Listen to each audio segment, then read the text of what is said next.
Hello dear students, myself Ashutosh sir.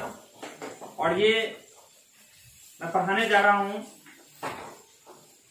New topic applied science का second semester के लिए। और टॉपिक है लॉज ऑफ मोशन। ठीक है, लॉज ऑफ मोशन के लिए इसके लिए एक लेक्चर में ले चुका हूं और ये आपका दूसरा लेक्चर है।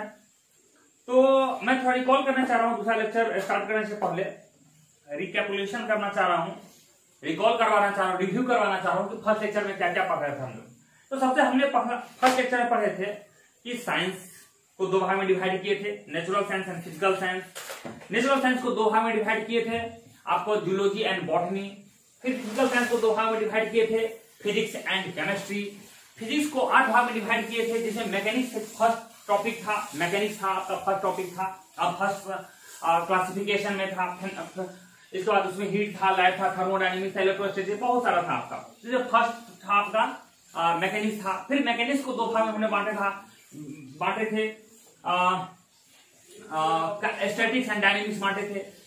फिर डायनेमिक्स को दो भाग बांटे थे, काइनेमेटिक्स बांटे थे और हम लोग काइनेटिक्स बांटे थे। फिर केमिस्ट्री को भी 8 भाग में बताए थे। ओके, तो वो एक अनदर थिंग है। तो मैकेनिक्स को दो भाग में हमने बांटे हैं, स्टैटिक्स एंड काइनेटिक्स। काइनेटिक्स को स्टैटिक्स एंड डायनेमिक्स। डायनेमिक्स को दो भाग बांटे हैं, kinematics and dynamics, kinematics and kinetics. थोड़ा यहाँ हम लोग बताना चाहेंगे, एक बार बता चुके फिर बता रहा हूं। काइनेमेटिक्स एंड काइनेटिक्स, इस दोनों में डिफरेंस क्या है? तो काइनेटिक्स में हम लोग पढ़ते हैं जिसमें फोर्स का स्टडी, जो फोर्स का कंसिडरेशन हम लोग लेते हैं, यानी जो मोशन हो रहा है उसमें फोर्स के बारे में हम लोग जानने की कोशिश करते हैं और जानते हैं। लेकिन काइनेमेटिक्स में हम लोग मोशन का अध्ययन तो करते हैं, लेकिन किस कारण से अध्ययन होता है इसके बारे में हम नहीं पढ़ते हैं। कहने का मतलब वही हुआ, जैसे कहा जाता है हम लोग गांव, मतलब हमारे समाज में, कि यार क्या गुठलियों से क्या मतलब रखता है, बस आम खाने से मतलब रखो। तो वही अगर सिर्फ आम खाने से मतलब रखेंगे तो मतलब हो गया काइनेमेटिक्स, और गुठली से ही मतलब रखेंगे तो काइनेटिक्स।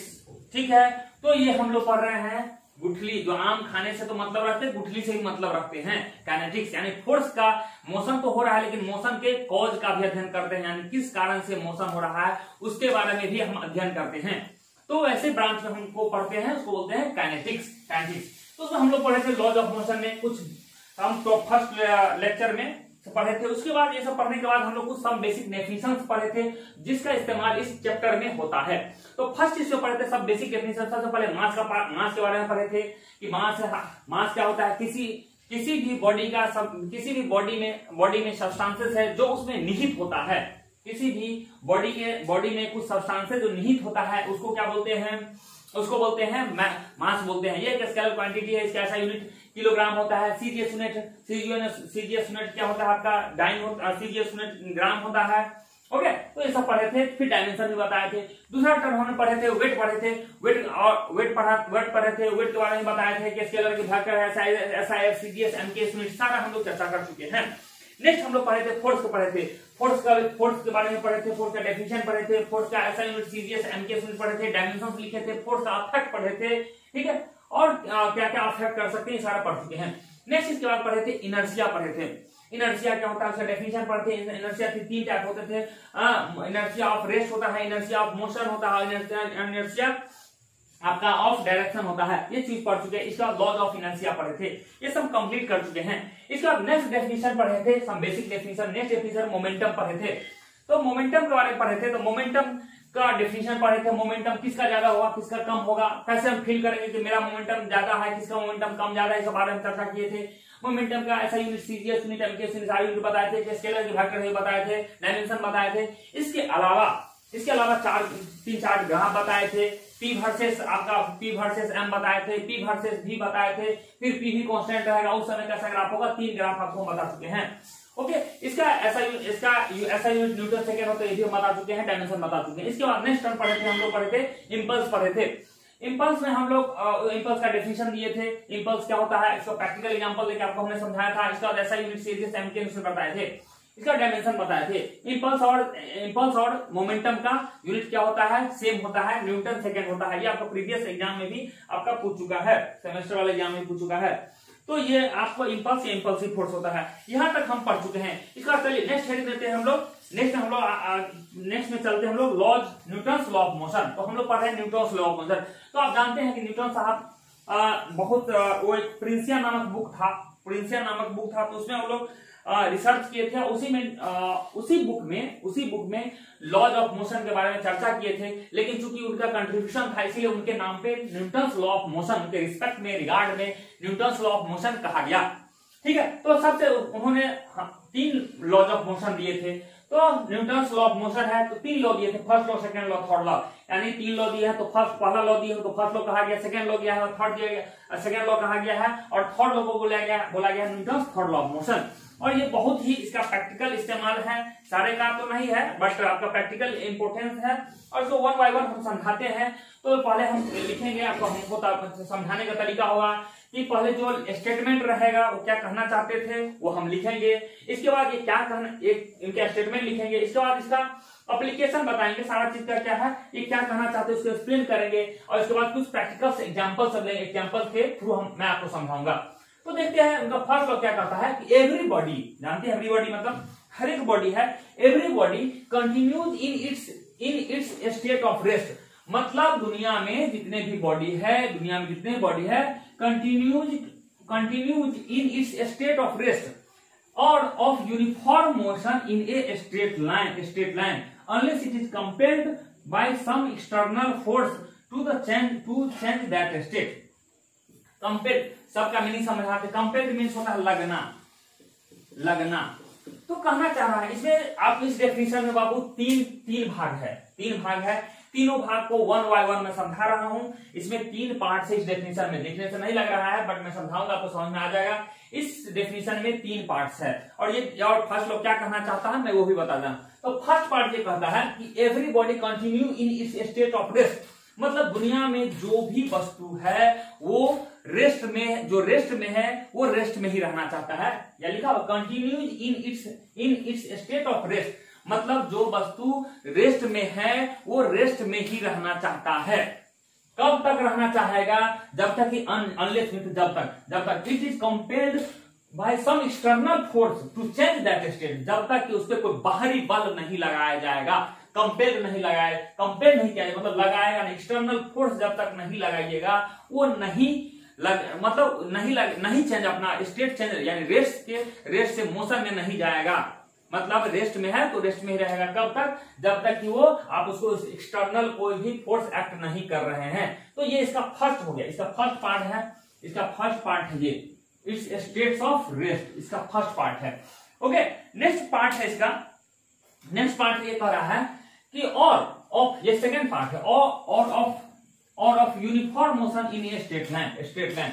हालांकि इसमें भी 2 पार्ट है, मोशन में आ जाएगा और स्ट्रेट लाइन, ये 2 इसका 2 है और ये 3 समझिए। Motion in a straight line, इसी इसका 2 पार्ट है एक्चुअली में, 2 और 3 इसी में निहित है, 2 और 3 दोनों एक्सप्लेन कर रहा है। तो कह रहा है कि बॉडी जो मोशन में है वो मोशन में ही रहना चाहता है, वो भी किस पे? स्ट्रेट लाइन पे रहना चाहेगा, जब तक कि आप उस पर अनबैलेंस फोर्स नहीं लगाएंगे। मतलब देखिए मोशन में है तो मोशन में जो है वो रेस्ट में नहीं आएगा, मोशन में है वो मोशन में ही रहना चाहेगा, रेस्ट में नहीं आएगा उस समय तक जब तक कि आप उस पर फिर unless it is compelled by some external force to change that state. वो मोशन में है तो मोशन में ही रहना चाहेगा। लेकिन यहाँ मोशन में है तो 2 चीज हो सकता है सर। मोशन में आप स्ट्रेट लाइन तो बोल रहे हैं, तो वो स्ट्रेट लाइन में है, स्ट्रेट लाइन में ही रहना चाहेगा, तो वहां 2 चीज हो सकता है। उसका मैग्नीट्यूड चेंज कर सकता है, 5 मीटर पर सेकेंड है तो 2 मीटर प्रति सेकेंड पे नहीं आएगा। कब तक नहीं आएगा? जब तक कि आप उस पर एक्सटर्नल फोर्स नहीं लगाएंगे। होता भी है, आपको जो स्पीड कम करना रहता है, बाइक का कहीं रहता है तो आप ब्रेक लेते हैं, तो हालांकि वहां से बहुत सारे फोर्सेस एक्ट करते रहता है, एक्सटर्नल फोर्स लगते रहता है, फ्रिक्शन फोर्स लगता है, एयर रेसिस्टेंस लगता है, तो ऐसे भी छोड़ेंगे तो अपने आप वो स्लो हो जाएगा। लेकिन अगर नहीं अगर ये सब एक्सटर्नल फोर्सेस रहे, एयर का प्रेशर हो गया, ठीक है, आंधी तूफान चल रहा है, या जैसे नॉर्मल भी अगर हवा नहीं बह रही फिर भी आपको एयर रेसिस्टेंस लग रहा है, जिस रोड पे चल रहे हैं वहां से फ्रिक्शन फोर्स लग रहे हैं, तो वो भी आपको रेसिस्ट करता है, रोकता है। तो वही कह रहा है जब तक आप मोशन में है, लेकिन ये कानून कह रहा है कि जो रेस्ट मोशन में वो मोशन में ही चल रहा है, जब तक मोशन में ही चलना चाहता है, जब तक कि उसके एक्सटर्नल फोर्स नहीं लगे। तो इसमें 2 चीज है, एक तो जो मोशन का हो चेंज करने का पॉसिबिलिटी हो सकता है, एक तो मैग्नीट्यूड और दूसरा डायरेक्शन। तो दोनों मैग्नीट्यूड और डायरेक्शन, इसलिए मैं बोला हूं बहुत दो चीजें यहाँ, मैग्नीट्यूड और डायरेक्शन, डायरेक्शन इसमें आ गया, मैग्नीट्यूड इसमें आ गया। यूनिफॉर्म मोशन में रहना चाहेगा कब तक यूनिफॉर्म मोशन में रहना चाहेगा, जब तक कि आप उस पर अनबैलेंस एक्सटर्नल फोर्स नहीं लगाएंगे, कंपेल नहीं करेंगे। जैसे आप अनबैलेंस एक्सटर्नल फोर्स लगाएंगे तो उसका मोशन क्या हो जाएगा, चेंज हो जाएगा। और फिर उसी तरह डायरेक्शन भी चेंज हो सकता है, जब तक आप एक्सटर्नल फोर्स नहीं लगाएंगे उसका डायरेक्शन चेंज नहीं होगा। तो इस तरह से इसका 3 पार्ट हो गया, ठीक है।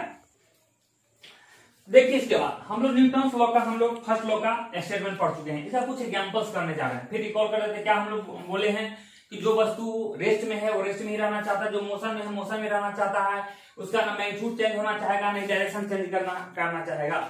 इसको बोलते हैं न्यूटन्स फर्स्ट लॉ। हालांकि इसी स्टेटमेंट को, यही जो स्टेटमेंट बोला गया है, ये स्टेटमेंट आपको देता है फोर्स का परिभाषा भी देता है, फोर्स का डेफिनेशन भी देता है। ओके, क्योंकि आप फोर्स लगेंगे तभी उसका स्टेटमेंट, उसका स्टेट चेंज होगा। ये तो फोर्स का परिभाषा है।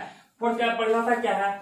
It is force is a physical quantity which change or try to change the shape, size and direction of a body when exerted on it। यही तो बोला गया है कि force a physical external cause, force is a external cause, external agent which change or try to change the shape, size and direction of a body when exerted on it। तो आप उस force क्या है कि किसी वस्तु पे लग के, एक्सटर्नल एक एजेंट है जो किसी वस्तु पे लग के उसके शेप, साइज एंड डायरेक्शन को चेंज करना चाहता है, ठीक है, उसके मोशन को चेंज करना चाहता है। तो यही तो फोर्स का डेफिनेशन है। तो आपका न्यूटन फर्स्ट लॉ मोशन का डेफिनेशन देता है, ठीक है। हालांकि इनर्शिया का भी डेफिनेशन देता है, इनर्शिया के बारे में बताता है। इनर्शिया यही बोलता है जो वस्तु जिस अवस्था में रहना चाहता है वो, मतलब इनर्शिया ये कहता है, क्या कहता है कि कोई वस्तु है, ये किसी हर दुनिया के हर एक वस्तु का ये क्या है, प्रॉपर्टी है जो जिस अवस्था में रहता है, मतलब जो रहता है उसी अवस्था में रहना चाहता है, जो जिस अवस्था में रहता है उसी अवस्था में रहना चाहता है। ये हर एक दुनिया के हर एक बॉडी का, एक मैटर का प्रॉपर्टी है। कहने का मतलब है न्यूटन फर्स्ट लॉ से नोट डाउन कर लीजिएगा और लिख लीजिएगा न्यूटन फर्स्ट लॉ है, ये आपको फोर्स का परिभाषा देता है, फोर्स का परिभाषा देता है। और इनर्शिया का परिभाषा भी इसमें निहित है, इनर्शिया का परिभाषा भी निहित है इसमें। चलिए इससे कुछ एग्जांपल्स देते हैं। तो हमने 3 पार्ट का बताया था फर्स्ट लॉ का। पहला बताया था कि जो वस्तु रेस्ट में, वो रेस्ट में रहना चाहता है, तो ये रेस्ट वाला एग्जांपल है यहाँ। ये 2 एग्जांपल रेस्ट वाला है। जो वस्तु मोशन में रहता है, मोशन में रहना चाहता है, ये मैग्नीट्यूड वाला है। तीसरा डायरेक्शन वाला है, वो हम नहीं लिखे हैं, वो आप मैनेज कर लेंगे। 4 एग्जांपल लिखिएगा, सफिशिएंट है। डायरेक्शन हालांकि मुझसे बता दूंगा, आपको जरूरत नहीं लिखने का, आप लोग लिख लीजिएगा, समझिए। तो देखिए ये फर्स्ट लॉ क्या काम करता है। तो देखते हैं कि घोड़ा कहीं रुका हुआ है, घोड़ा या बस है कहीं रुकी हुई है, जब सडनली चलती है तो हम लोग पीछे की ओर धक्का खाते हैं धक्का। तो इसके बाद देखेंगे, हमको एक्सप्लेन करते हैं कैसे, क्यों धक्का खाते हैं। तो होता क्या है कि बस रुकी हुई है, उसके टायर है वो रेस्ट में है, टायर से जुड़ी हुई है, चक्का से जुड़ी हुई है, उसका पूरे गाड़ी जुड़ी हुई है, उसका जो जिस फ्लोर पे हम लोग चलते हैं बस पे, वो पूरा फ्लोर जुड़ी हुई है। अब उसमें वेल्डिंग या नट बोल्ट से कसा हुआ है, जिसपे हम बैठते हैं, चेयर बैठते हैं, जो बस में रहते हैं वो भी रेस्ट में रहते हैं। जब बस रुकी हुई है, चक्का रेस्ट में है, व्हील रेस्ट में है, उसका फ्लोर रेस्ट में है, उससे जिसे हम बैठे वो भी रेस्ट में है। और इसके कारण क्या, हम भी बैठे, हम भी रेस्ट में है। अब मतलब पूरा बॉडी रेस्ट में हुआ है। लेकिन क्या है, हमारे पास यहाँ वेल्डिंग तो नहीं किया गया है, तो जिसके कारण हम लोग तो फ्लेक्सिबल है, हम लोग मूवमेंट कर सकते हैं, फ्लेक्सिबल है। ओके, तो क्या होता है कि जैसे व्हीकल है, जैसे बस है या घोड़ा है, सडनली चलती है, तो हम तो ऐसे रेस्ट में है, रेस्ट में ऐसे रहते हैं। लेकिन क्या होता है, चक्का चलने लग गया, चक्का का वेल्डिंग किया गया, नट बोल्ट से कसा गया है, उसका जो फ्लूइड है बस का वो उसके साथ अटैच है। तो जब व्हील है जो रोटेशन में आते हैं, मोशन में आते हैं, तो उसका पूरा फ्लोर मोशन में आ जाते हैं। फ्लोर का अटैचमेंट है, वेल्डिंग किया गया है, नट बोल्ट पे कसा गया हमारा, जिसपे बैठे रहते हैं वो भी मोशन में आ गया, क्योंकि सबका क्या है कि वो सब वेल्डिंग किया गया है, सब फिक्स किया गया है। लेकिन हमारा बॉडी तो फिक्स नहीं किया गया है। तो होता है कि हमारा बॉडी वहीं का वहीं रहता था, पीछे से आके सीट हमको इससे मारता था, हम कहते पीछे को धक्का खाते हैं। रियल में नहीं, हम पीछे में धक्का नहीं खाते हैं, पीछे से आके हमको मारता है, क्योंकि वो मोशन में आ गए। हम यही है, ठीक है, हम यहाँ से यहाँ बैठे हुए हैं, यहाँ हमारा पैर से निकला हुआ है, पैर निकला हुआ है, ये हम ऐसे बैठे हुए हैं, ये हम पहले स्टेप से बैठे हुए थे। ओके, अब क्या हुआ, गाड़ी मोशन में आ गया, तो ये हमको धक्का खा गया। तो यही चीज होता है। तो हम लोग को लगता है कि जर्क लग गया, बिल्कुल जर्क लगता है, क्योंकि ये पीछे से आके धक्का मार रहा है। तो यही लिखा हुआ है। तो हॉर्स रहे या गाड़ी रहे, आपको ये चीज हुई नहीं, हॉर्स सडनली स्टार्ट्स रनिंग, तो हॉर्स ही क्यों लिख सकते हैं बाबू, बस भी लिख सकते हैं। खैर ट्रेन तो होता ही नहीं है, ट्रेन में तो सडनली होता है नहीं, इसलिए आपको उसमें फील नहीं होगा। ठीक है। तो व्हेन ए हॉर्स या bus suddenly start running, the rider होता है राइडर, राइडर फॉल्स बैकवर्ड, हम लोग बैकवर्ड की ओर फॉल्स करते हैं, गिरते हैं। ओके, जो देखिएगा डंडा, अगर वो तो हम सीट के बारे में बात किए, और क्या सीट के बारे में बात किया, जो बंदा बीच में खड़े रहता है देखिए वो पीछे की ओर धक्का खाते हैं, क्योंकि उसके पीछे आपको उसको तो कुछ सपोर्ट है, कुछ भी सपोर्ट नहीं है, तो लोग पीछे की ओर धक्का खाते हैं। क्लियर है, क्योंकि वो उस समय जब बस में बीच में खड़े रहते हैं तो क्या होता है, बस का व्हील जो है वो मोशन में आ जाता है, उसके जो फ्लोर है मोशन में, तो हमारा पैर चलने लगा, पैर उसके साथ, तो पैर तो फिसल नहीं रहा है, तो उसके साथ वो भी मोशन में हो गया, लेकिन हम यहाँ है तो ये पीछे की ओर खाने, मतलब पीछे मूवमेंट हो रहा था, मतलब पैर आगे चला गया, हम मतलब पीछे की ओर फॉल करने लगता है। ओके, तो ये हो गया रेस्ट के पोर्शन है, यानी फर्स्ट जो पॉइंट था कि फर्स्ट पॉइंट था कि इनर्शिया ऑफ रेस्ट था, वो इनर्शिया ऑफ रेस्ट का ये चीज है। फिर ये भी हो, dust is remove from A hanging carpet bye beating it with A stick. क्या होता है, दो आदमी हम लोग पकड़ लेते हैं कंबल को, ब्लैंकेट को पकड़ लेते हैं, हालांकि रजाई समय करते हैं, ये आपका बेडशीट सब तो धो ही देते हैं, गंदा होता है तो, लेकिन कारपेट सब रहता है ज्यादा मोटा तो धोते हैं, तो क्या करते हैं, दो आदमी पकड़ लेते हैं और उसको डंडा से पीटते हैं, तो उससे फॉल कर जाता है डस्ट। तो रियल में क्या हो रहा है, डस्ट कैसे गिरता है उसका पूरा मैकेनिज्म बताते हैं। डस्ट कैसे गिर रहा है कि दो बंदा पकड़े हुए हैं, उसके धुलकन उसमें फंसा हुआ है, धुलकन जैसे आप डंडा मारते हैं तो क्या होता है, आगे की मूवमेंट, तो धूल अपने आप पोजीशन से नीचे गिर जाता है, मतलब जो जहां है वही रहता है, वो अपना पोजीशन मूवमेंट, जो रजाई है वो आगे की ओर या कारपेट है आगे की ओर बढ़ जाता है, वो नीचे गिर जाता है, फिर वो थोड़ा यहाँ आता होगा, यहाँ से गिर के यहाँ आता होगा, तब तक ये कंबल फिर यहाँ आता, फिर वो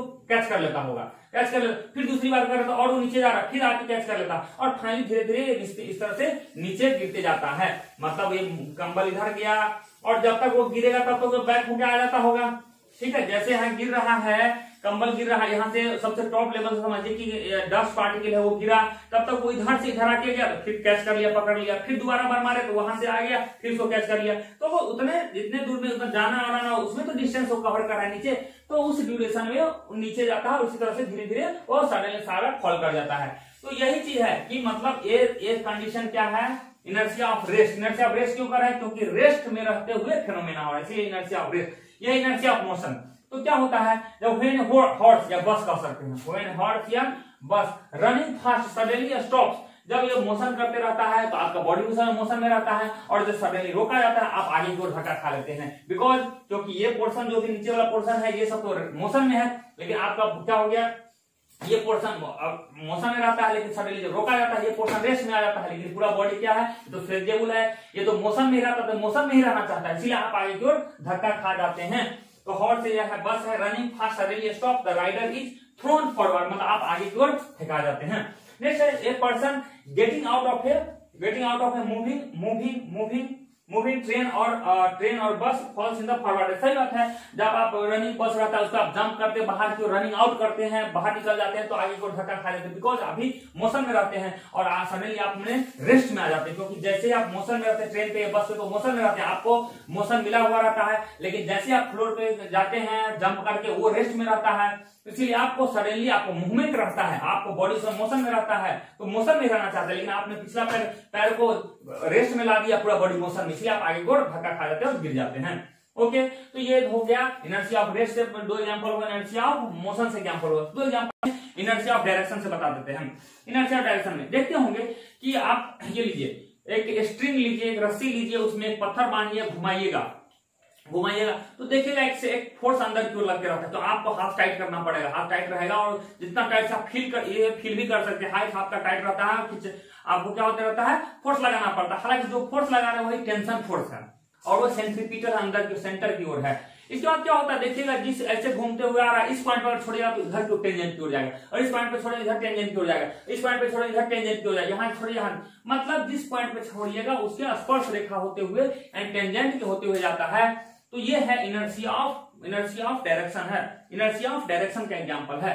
ओके, जब तक आप अनबैलेंस्ड फोर्स नहीं लगाएंगे तो जिस अवस्था में, यानी वो डायरेक्शन उसका हमेशा टेंजेंट की डायरेक्शन रहता है, टेंजेंट की डायरेक्शन रहता है, उसको आप फोर्स लगाते रहते हैं, इसीलिए वो भागता नहीं, लेकिन जैसे आप छोड़ते हैं उस पर अनबैलेंस फोर्स नहीं लगाते हैं, अनबैलेंस फोर्स लगाते रहते हैं तो सेंटर क्यों रहता है, जैसे उसको छोड़ते हैं तो अपना पथ पे, जिस पथ पे जाना चाहता है उस पथ पे वो चला जाता है। ठीक, सिमिलर दूसरा एग्जांपल बताते हैं, जैसे मड गार्ड होता है, साइकिल धोते रहते हैं उल्टा करके, जब साफ करते रहते हैं गर्मी के टाइम, ठंडा बरसात के टाइम में, तो देखते हैं कि पानी डालते रहते हैं, तो मड गार्ड जो होता है वो टेंजेंशियली निकलता है पानी, ठीक है, मड गार्ड डालते हैं, देखिएगा टेंजेंशियली पानी निकलता है, तो वो भी एग्जांपल है। मतलब कहने का मतलब है जहां उसको छोड़ देते हैं तो वो टेंजेंशियली भागता है, ये डायरेक्शन अपने डायरेक्शन में जा रहा है, ठीक है। तो ये भी आपका एग्जांपल्स हो गया। चलिए नेक्स्ट हम लोग देखते हैं second law of motion. First law of motion पढ़ चुके हैं, उसके एग्जांपल करा चुके हैं, वो क्या बताता है वो भी बता चुके हैं, ओके, और 6 एग्जांपल्स हम बता चुके हैं। नेक्स्ट देखते हैं सेकेंड लॉ। सेकेंड लॉ क्या कहता है, ये बाबू जिस तरह समझिए फर्स्ट लॉ बताता है आपको फोर्स का डेफिनेशन बताता है, उसी तरह फोर्स का मैग्नीट्यूड बताता है। बहुत इंटरेस्टिंग है, एक डेफिनेशन बता दिया और दूसरा मैग्नीट्यूड बता दिया। क्योंकि फोर्स एक वेक्टर क्वांटिटी है तो हमको क्या चाहिए, मैग्नीट्यूड भी चाहिए और डायरेक्शन भी चाहिए। तो 2 चीज, तो डेफिनेशन वो बता दिया, मैग्नीट्यूड आपको ये बता दिया। तो देखते हैं डेफिनेशन क्या, बहुत इंटरेस्टिंग चीज है और इसका इस्तेमाल आपको मतलब क्या करते हैं, सारे जगह इसका इस्तेमाल होता है, क्योंकि हमको आपको हमेशा चाहिए मैग्नीट्यूड चाहिए, तो मैग्नीट्यूड निकालने के लिए इसका इस्तेमाल करते हैं, ओके। इसका फ्लूइड मैकेनिक्स में भी इसका इस्तेमाल होगा, जब हाइड्रोलिक्स मशीन पढ़िएगा 4th सेमेस्टर में, वहां भी आपका इस्तेमाल होने वाला इस कॉन्सेप्ट को ध्यान से सुनिएगा। क्या चीज कहता है, एक आता है रेट ऑफ चेंज, इसका प्रूफ भी करेंगे, इसको हम प्रूफ भी करेंगे, आपको प्रूफ करेंगे, ओके। तो प्रूफ भी देखते चलिएगा और समझाते चलते हैं। जो सब लिखा हुआ है वो उसका मीनिंग सब बताते हैं। प्रूफ कहता है rate of change of momentum, तो ये सब को हम लोग पकड़ते हैं, rate of change of momentum. पहले मोमेंटम समझते हैं क्या है, हालांकि पढ़ा चुके हैं बाबू। मोमेंटम, मोमेंटम को पता है, पी से डिनोट करते हैं, जिसका होता है क्या होता है, m इंटू वी, ठीक है। मोमेंटम होता है m इंटू वी हो जाता है, बिल्कुल पकड़ रहे हैं। लेकिन सब एक एक शब्द को पकड़ रहे हैं, एक्सप्लेन कर रहे हैं, तभी आपको समझ में आएगा। अभी इसका मीनिंग समझ में नहीं आएगा कि क्या लिखा हुआ है, आप यहाँ समझेंगे। तो हम सबसे पहला वर्ड पकड़ रहे हैं मोमेंटम, गुड, मोमेंटम। लेकिन कह रहा है चेंज ऑफ मोमेंटम, अब दूसरा वर्ड पकड़ रहे हैं यहाँ से, पहले मोमेंटम पकड़े, अब हम पूरा वर्ड पकड़ते हैं, मोमेंटम, ठीक है, मोमेंटम। तो मोमेंटम, तो चेंज ऑफ मोमेंटम, तो चेंज कभी भी होता है बाबू तो इनिशियल और फाइनल होना चाहिए, इनिशियल और फाइनल होना चाहिए, तभी मोमेंटम होता है। तो हम लोग करते हैं, हालांकि ये बाद में व्हेयर करके लिखा देंगे बाबू कि लेट m बराबर है मास है, v बराबर वेलोसिटी है, इस तरह से करके हम लास्ट में लिखा देंगे। अभी हम लेते हैं मोमेंटम। तो चेंज ऑफ मोमेंटम, तो चेंज ऑफ मोमेंटम मतलब हो गया कि इनिशियल मोमेंटम, फाइनल मोमेंटम। तो लिखते हैं लेट पी आई बराबर INITI, चल यहां लिख देते हैं, लेट पी आई बराबर इनिशियल मोमेंटम, मोमेंटम। तो क्या हो जाएगा, यानी पी एम भी हो जाएगा, ये इनिशियल आई हो गया, ठीक है। पी एफ बराबर लिखते हैं फाइनल मोमेंटम, इसका क्या हो जाएगा, एम इंटू भी, ये एफ हो जाएगा, फाइनल मोमेंटम हो गया। लेकिन सिर्फ इनिशियल फाइनल निकाले, अब निकाले चेंज ऑफ मोमेंटम। तो चेंज ऑफ मोमेंट, तो डेल्टा पी को बाबू डिनोट करते हैं चेंज ऑफ मोमेंटम,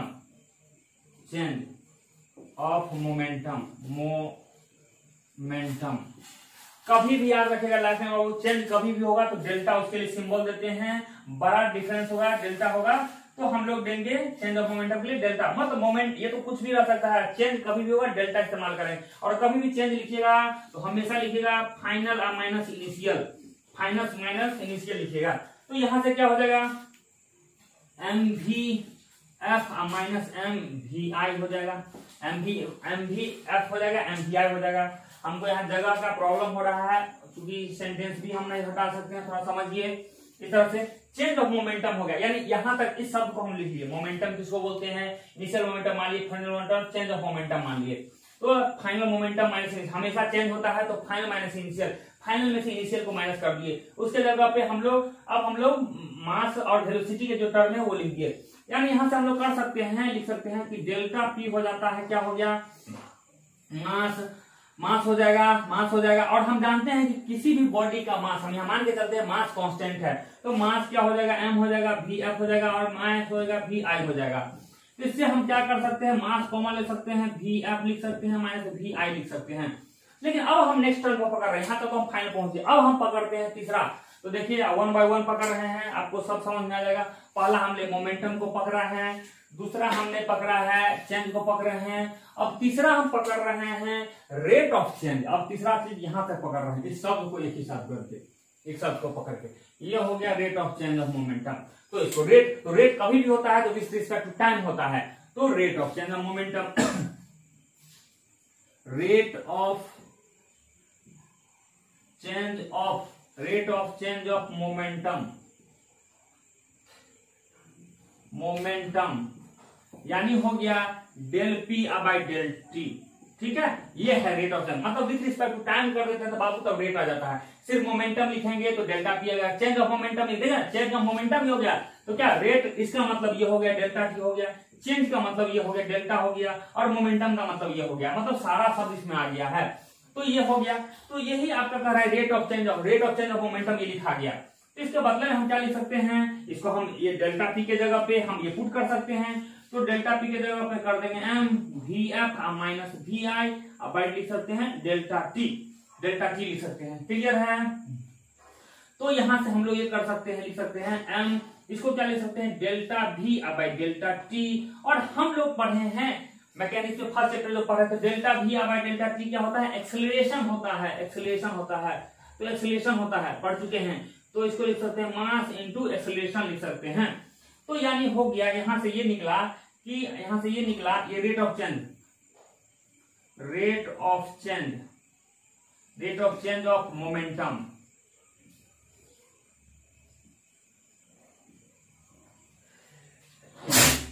सॉरी, तो rate of change of momentum क्या हो गया, एमए हो गया। तो इतना शब्द लिखा उस, अभी तक हम आगे नहीं बढ़े, इतना शब्द को इतना यहां तक लाया गया। तो rate of change of momentum, अब कह रहा है कि rate of change of momentum वो है directly proportion to the applied force. ये जो होता है अप्लाइड फोर्स के डायरेक्टली प्रोपोर्शन है। कहने का मतलब क्या है कि इसी को यानी rate of change of momentum क्या है, अप्लाइड फोर्स के प्रोपोर्शनल है, अप्लाइड फोर्स क्या है, प्रोपोर्शनल है। तो इसका मतलब लिख सकते हैं फिर यहां से आगे बढ़ के कि अकॉर्डिंग टू ये सेंटेंस जो लिखा हुआ है वो सेंटेंस से change of momentum directly proportional applied force है, यानी ये भी कह सकते हैं कि applied force rate of change momentum directly proportional है। तो एफ डायरेक्टली प्रोपोर्शनल हो गया एम इंटू ए, तो एफ बराबर हो जाएगा के एम ए हो जाएगा। और एक्सपेरिमेंट से देखा गया है कि के बराबर 1 होता है, इसीलिए हो जाएगा आपका एफ बराबर हो जाएगा एम इंटू ए हो गया, तो खत्म हो गया। तो यही हमको प्रूव करना था एफ बराबर में। तो न्यूटन सेकेंड लॉ क्या देता है, आपको फोर्स का मैग्नीट्यूड देता है, जबकि फर्स्ट लॉ देता है फोर्स का डेफिनेशन देता है, न्यूटन सेकेंड लॉ देता है फोर्स का मैग्नीट्यूड देता है। तो फिर देख ले, रिपीट कर दे रहे हैं, rate of change of momentum is directly proportional to the applied force. अब बात करते हैं मैग्नीट्यूड तो मिल गया, डायरेक्शन कहां से मिला, मैग्नीट्यूड तो मिल गया, एम बराबर एम ए हो गया, मैग्नीट्यूड तो हमें मिल गया, डायरेक्शन कहां से मिला, तो डायरेक्शन के लिए हमको देखना पड़ेगा। तो डायरेक्शन के लिए हो जाएगा, तो इसको बाबू हम ना थोड़ा बड़ा करके लिख दे रहे हैं, यहां से देखें, इसका मतलब आप इसको इस तरह से लिखिएगा एफ बराबर एम इंटू ए, इस तरह से आप लिखिएगा। ये है आपका Newton second law, factor sign में लिखिएगा। तो डायरेक्शन कहां से कैसे पता चलेगा, तो डायरेक्शन वही होगा जो ये कह सकते हैं, फोर्स का डायरेक्शन क्या होगा, जो एक्सेलरेशन का डायरेक्शन होगा। फिर रिपीट कर रहे हैं, फोर्स का डायरेक्शन वही होगा जो एक्सेलरेशन का डायरेक्शन होगा, और एक्सेलरेशन का डायरेक्शन वही होगा जो चेंज ऑफ मैग्नीट्यूड का डायरेक्शन, चेंज ऑफ क्या वेलोसिटी का डायरेक्शन होगा, चेंज ऑफ वेलोसिटी का डायरेक्शन होगा, यही हो चेंज ऑफ वेलोसिटी, यानी चेंज ऑफ वेलोसिटी का वही डायरेक्शन होगा जो चेंज ऑफ मोमेंटम का डायरेक्शन। चेंज ऑफ वेलोसिटी तो चेंज ऑफ मोमेंटम है, तो वही तो लिखा गया है कि the direction of applied force is in the direction of change of momentum. यही है मतलब, इसका जो डायरेक्शन होगा, इसका ए का जो डायरेक्शन होगा वही चेंज ऑफ वेलोसिटी का डायरेक्शन, चेंज ऑफ वेलोसिटी का डायरेक्शन वही होगा जो चेंज ऑफ मोमेंटम का होगा। तो वही लिख दिए हैं कि जो अप्लाइड फोर्स का जो डायरेक्शन होगा, direction of the applied force is in the direction of change of momentum, momentum के डायरेक्शन में अप्लाइड फोर्स का डायरेक्शन होगा।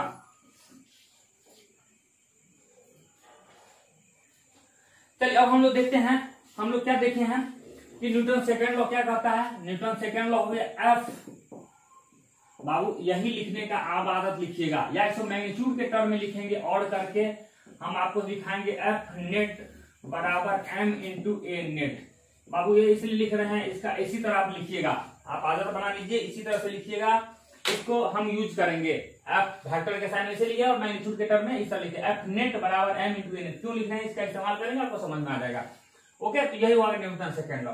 अब क्या होता है कि हम एक न्यूटन किसको डिफाइन करेंगे, हम चाहते हैं डिफिनेशन है एक न्यूटन का, एक न्यूटन को डिफाइन करना चाह रहे हैं, एक न्यूटन का डेफिनेशन देना चाह रहे हैं। एक न्यूटन का कैसे डिफाइन करेंगे, तो चूंकि हम एक न्यूटन यानी एक होना चाहिए, न्यूटन होना चाहिए, तो 1 न्यूटन क्या होगा, जब 1 किलोग्राम मास पे 1 न्यूटन का फोर्स, 1 न्यूटन का अगर एक्सेलेरेशन प्रोड्यूस करेंगे तो उसको 1 न्यूटन बोलेंगे, है ना।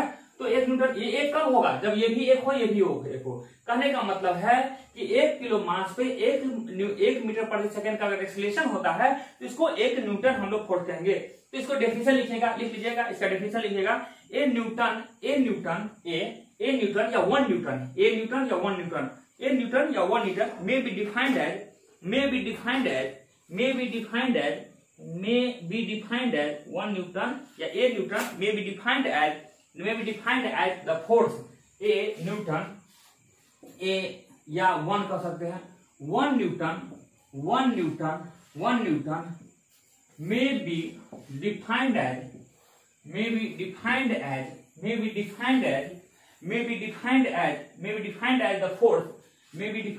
the force while means होता है जबकि, while acting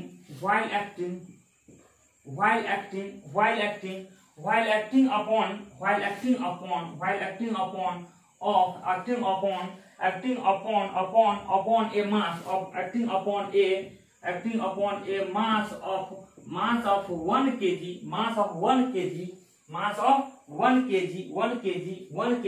produces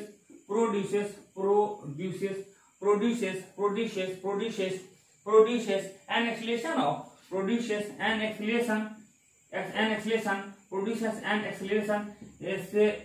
acceleration of 1 meter प्रति सेकंड स्क्वायर in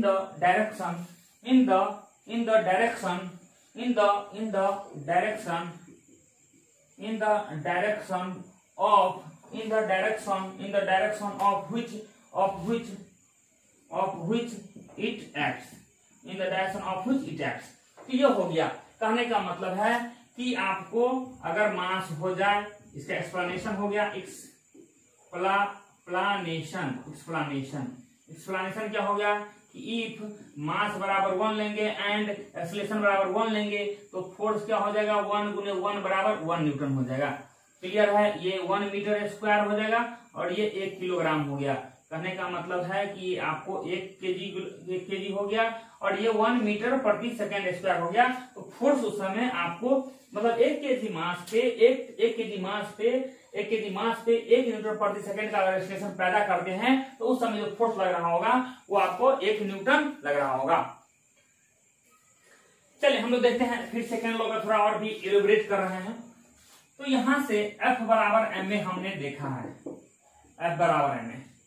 तो यहां से एक बात तो कंक्लूजन ड्रॉ होता है, कंक्लूजन निकलता है कि एक पहला बात होता है कि इफ कि a बराबर अगर 0 हो, मान के चलिए a बराबर 0 हो, एक्सेलरेशन 0 हो, तो ये इंप्लाई क्या करता है, F बराबर क्या हो जाएगा, F क्या हो जाएगा, मास तो कभी भी किसी वस्तु का 0 नहीं होता है, लेकिन एक्सेलरेशन 0 है मतलब फोर्स 0 है।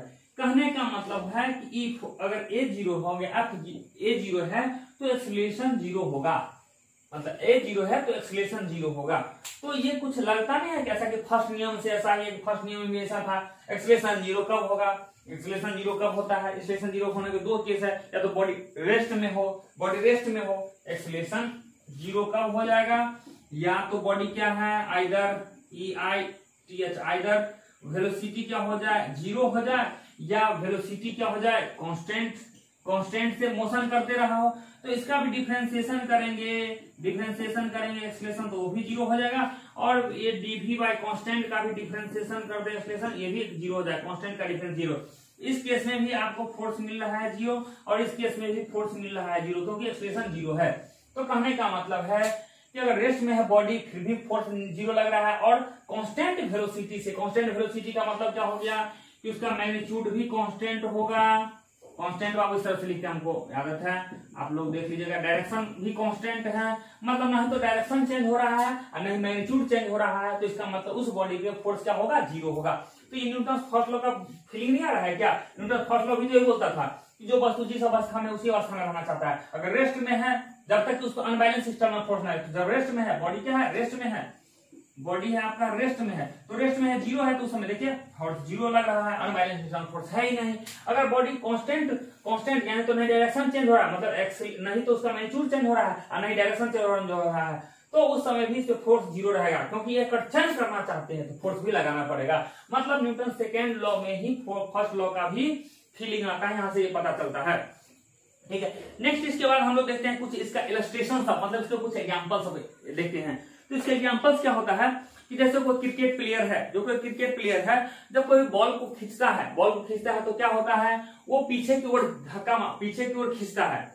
तो ये भी आपका न्यूटन सेकंड लॉ आता है, इसमें न्यूटन सेकंड लॉ का है। ठीक है, क्योंकि उसका क्या होता है कि उसका जो है एक्सेलरेशन को यानी मोमेंटम को, जो भी बॉल आ रहा है जिसका मोमेंटम उसको स्लोली वो चेंज कर रहा है, तो उसको अगर सडनली रोक दे दिया जाए तो उसमें बहुत ज्यादा इंपैक्ट लगेगा, बहुत ज्यादा फोर्स लगेगा। तो उसके फोर्स के इफेक्ट को क्या करता है, वो कम करने के लिए उसके डायरेक्शन में, उसके बॉल के डायरेक्शन में जैसे फोर्स लगता है उसी डायरेक्शन में उसको क्या करता है, पीछे के हाथ खींचता है, तो उसके इफेक्ट को कम करते हैं, मोमेंटम हम लोग जीरो लाते हैं, यानी एक्सेलरेशन को जीरो ला रहे हैं, यानी मोमेंटम को हम लोग जीरो कर रहे हैं, तो हमको कम इंपैक्ट लगता है। ओके, नेक्स्ट क्या है, इसका एग्जांपल है कि vehicles are fitted with spring system. जितने व्हीकल सब देखते हैं, जितने फोर व्हीलर है या ट्रेन सब है, जितने भी स्प्रिंग सिस्टम को लगाया जाता है, क्योंकि आपके जो फोर्सेस हैं, फोर्स जो लग रहे हैं उसको क्या कर रहे हैं, इंपैक्ट को कम कर रहे हैं। आपको वो रिसीविंग, जो आप जर्क दे रहे हैं, जो धक्का दे रहे हैं, उसको क्या कर रहा है, उसको क्या करता है, रिसीव कर रहा है। जैसे क्रिकेट से बॉल मतलब बैट मार रहे हैं तो उसके जो बॉल आगे आता है उसको जर्क नहीं देके सडनली आपको स्लोली अपने हाथ को पीछे खींचते हैं, तो उससे जर्क को आप कम करते हैं। न्यूटन सेकंड लॉ से आंसर कर रहा है। फिर जो है बॉगी सब बना हो, ट्रेन सब बना हो, उसमें स्प्रिंग हम लोग इस्तेमाल करते हैं सो दैट कि जर्क जो है, जर्क को क्या करता है, वो रेसिस्ट करता है, रोकने का काम करता है। तो ट्रेन में भी करते हैं, बस में भी करते हैं, बाइक में भी इस्तेमाल करते हैं। नहीं, ठीक है। इसी तरह देख रहे हैं न्यूटन सेकंड लॉ क्या है कि अगर हम किसी कोई भी रिजिड वॉल है, कोई भी चीज आप टकराते हैं तो देखते हैं कि आपको बहुत ज्यादा एक्सेस अमाउंट ऑफ में चोट लगता है। तो ये सब क्या है आपका न्यूटन सेकंड लॉ है।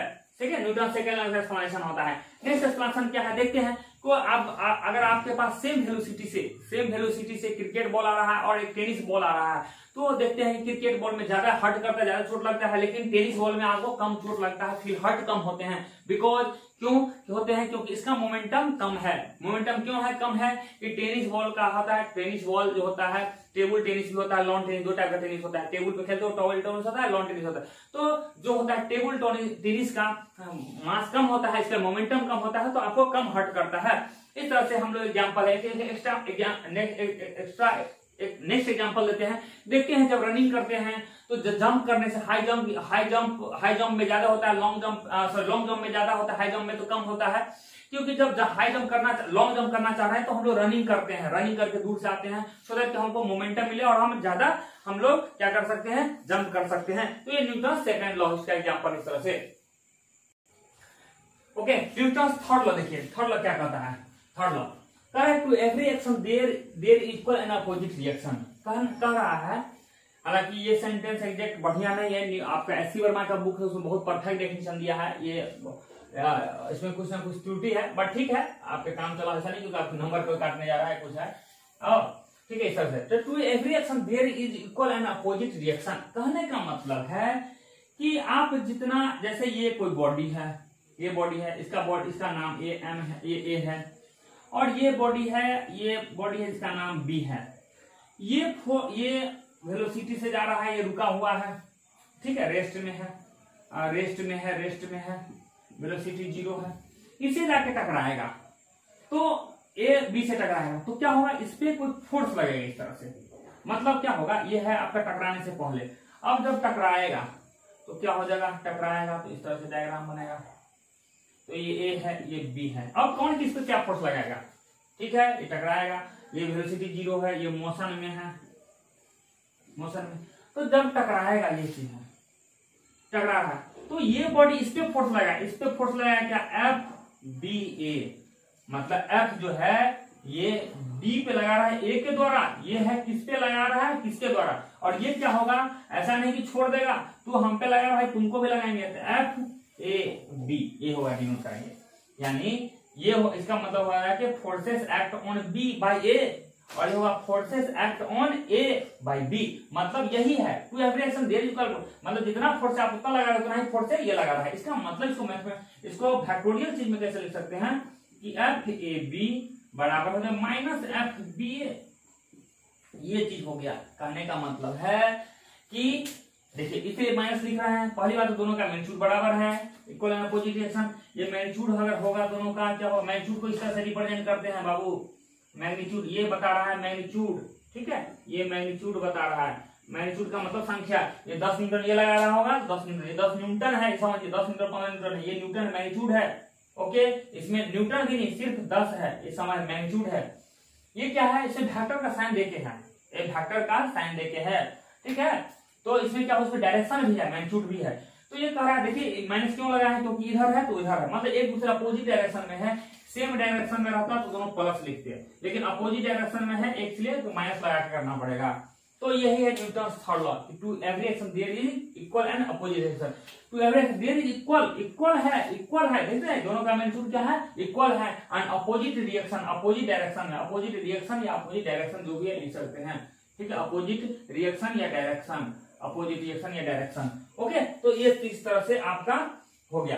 नेक्स्ट इसमें कुछ इंपॉर्टेंट पॉइंट्स है, इसके इलस्ट्रेशन बहुत ज्यादा हम करेंगे, देखेंगे, लेकिन इसमें हम बहुत सारा डायग्राम बनाएंगे, ओके, हम डायग्राम से बनाने वाले हैं, कंजर्वेशन ऑफ मोमेंटम से पढ़ाने वाले हैं, तो हम इस पर चर्चा करने वाले हैं। इसके वाले की बताना चाह रहे हैं आपको, बहुत इंपॉर्टेंट कंफ्यूजन होता है जो 10th में टीचर आप लोगों को पढ़ाते हैं, रट्टा मारे रहते हैं कि सर एक्शन पहले होता है रिएक्शन बाद में होता है। इस दिमाग हमको पता है, आपको दिमाग में जितने ही पढ़ रहे हैं सबके दिमाग में होगा कि सर एक्शन पहले होता है रिएक्शन पहले होता है, ये रॉन्ग है, ठीक है।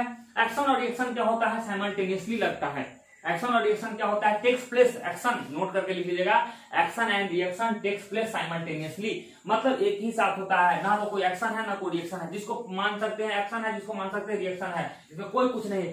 क्यों आपके दिमाग में होगा एक्शन रिएक्शन, कैसे आपको लग रहा होगा कि पहले हो रहा होगा एक्शन, जैसे ये रुका हुआ है, इधर से कोई आके टकराता है तो आप कहते हैं ये इसको आगे टकराया तो ये लगा होगा एक्शन होगा, ये रिएक्शन होगा, और अगर दोनों अगर मोशन में है तब किसको एक्शन किसको रिएक्शन, किसी को नहीं बोल सकते हैं, दोनों ही आगे टकरा रहा है, उस समय कौन सा एक्शन होगा कौन सा रिएक्शन होगा। तो ऐसा नहीं कि पहले धक्का मारे, कौन पहले कैसे डिटेक्ट करते हैं, ये धक्का मारा, सब एक ही टाइम लग रहा है, एक ही पॉइंट पे, यानी सेकंड मतलब सेकंड के मतलब टाइम के सेकंड होगा उसके भी 100वां हिस्सा 1000वां हिस्सा में वो दोनों एक ही कंटेक्ट कर रहा होगा, समझ रहे हैं, दोनों एक साथ कंटेक्ट कर रहा है, तो उसको हम लोग वहां कोई चीज डिफाइन नहीं कर सके कौन एक्शन है कौन रिएक्शन है। ओके, नेक्स्ट हम लोग बात करेंगे इलस्ट्रेशन का।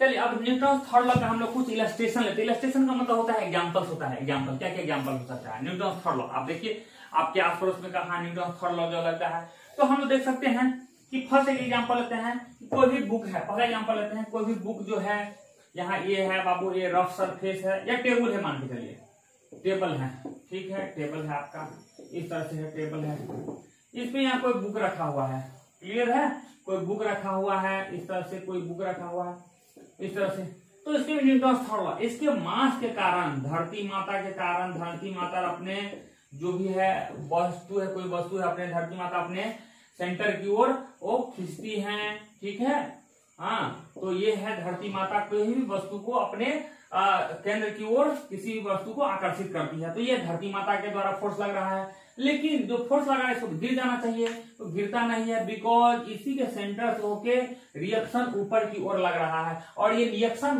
तो ये तो फोर्स लगा रहा है, हमको पता होना चाहिए कौन फोर्स क्या क्या लगा रहा है, तो ये फोर्स लगा धरती माता के द्वारा, और ये नॉर्मल रिएक्शन जो रिएक्शन लग रहा है ये को इसके टेबल के द्वारा, तो इसी को बोलते हैं रिएक्शन। ये इस तरह कर सकते हैं एक्शन, ये रिएक्शन है, ठीक है, हालांकि यहाँ कुछ नहीं, एक्शन रिएक्शन दोनों सामने, जब आप रखे होंगे उसी समय नॉर्मल लगा, उसी जिस समय टेबल पे रखे होंगे उसी समय लगना शुरू किया हो गया, उस समय रिएक्शन होगा। तो हालांकि जनरली इस केस में, पार्टिकुलर इस केस में ऐसा एक्शन है, इसको हम लोग रिएक्शन नाम दिए हुए हैं, ऐसा मत सोचिए तो इसको एक्शन बोलेंगे, ऐसा कुछ नहीं है, ये इसको नॉर्मल रिएक्शन बोलते हैं, क्योंकि नॉर्मल फोर्स लग रहा है, नॉर्मल रिएक्शन, ठीक है। तो ये आपका एग्जाम्पल हो गया। तो यहाँ भी देखते हैं, अगर वेक्टर के टर्म में लिखना चाहते हैं तो वेक्टर हो गया कि ऊपर की ओर हो गया, माइनस हो गया आर, इस तरह से लिख सकते हैं, या इसी को लिख सकते हैं W और प्लस उसको इधर आ जाएगा तो R बराबर 0 हो गया। तो इस तरह से, और मैग्नीट्यूड हम जानते हैं जितना नीचे लग रहा होता है ऊपर लग रहा हो, तो हम पहले बता चुके हैं कि मैग्नीट्यूड क्या होगा, दोनों का बराबर हो जाएगा, बराबर हो जाएगा, मतलब W हो जाएगा R के बराबर है, तभी तो बैलेंस किया हुआ है, अदरवाइज बैलेंस ही नहीं होता। तो ये पहला एग्जाम्पल हो गया। दूसरा एग्जाम्पल हम लेते हैं, जैसे हम यहाँ से चलते हैं, ठीक है, जैसे हम चल रहे हैं, तो हमारा पैर जो है, हमारा जो पैर है वो पैर है इस तरह से इंक्लाइंड जो है सरफेस, इंक्लाइंड सरफेस है, या इस तरह से पुश कर रहा है, इस तरह से पुश कर रहा है, इंक्लाइंड हम लोग पुश करते हैं। तो इसका दो कंपोनेंट आता है, इस जो कंपोनेंट है, दो कंपोनेंट है, दो कंपोनेंट के कारण हम चल पाते हैं। ठीक है, तो मान के चलिए रिएक्शन है, ये थीटा है, तो इधर क्या हो जाएगा आर कॉस थीटा और इधर हो जाएगा आर साइन थीटा। तो इसका जो कंपोनेंट है आर साइन हमारे ये वेट को बैलेंस करता है और ये लगाता है, जो हम जिसके कारण हम आगे मूवमेंट कर देते हैं, जिसके कारण क्या होते हैं मूवमेंट करते हैं। ये हमारे बॉडी के वेट को बैलेंस करता है और इसके कारण से हम क्या होते हैं मूवमेंट आगे करते हैं। तो ये न्यूटन सेकंड लॉ है। तीसरा क्या होता है, देखते हैं एग्जांपल देते हैं कि जैसे हम बोट पे रहते हैं और नदी के किनारे जाते हैं, जब हम लोग पीछे जितने ही फोर्स धकेलते हैं उतने ही फोर्स से हम लोग आगे की ओर, मतलब देखते हैं जब जंप कर लेते हैं बहुत जोर से पीछे की ओर धकेलते हैं। क्यों धकेलते हैं? क्योंकि हमको पता है जितने फोर्स से धकेलेंगे उतने ही ज्यादा हम आगे जंप करेंगे। तो ये भी आप न्यूटन सेकंड लॉ है। उतने ही से देख रहे हैं, जितने से आप जोर से, एग्जांपल है, जितने जोर से आप किसी को मारेंगे उतने ही जोर से आपको भी उतने ही चोट लाएंगे। तो ये भी आपका न्यूटन थर्ड लॉ सब है। देखते हैं फिर नेक्स्ट एग्जांपल बता रहे हैं, जो वाटर में आप स्विमिंग करते हैं तो जितने ही फोर्स से आप पानी को पीछे की ओर धकेलेंगे उतने ही ज्यादा फोर्स से आप आगे की ओर जाते हैं। फिर नाव खेते हैं, जितने फास्ट जितने फोर्स ज्यादा आप लगाते हैं उतने ही ज्यादा से आप आगे की ओर जाते हैं। ये सब कुछ न्यूटन थर्ड लॉ का, ये सब न्यूटन थर्ड लॉ का कुछ आपका एग्जांपल सब है।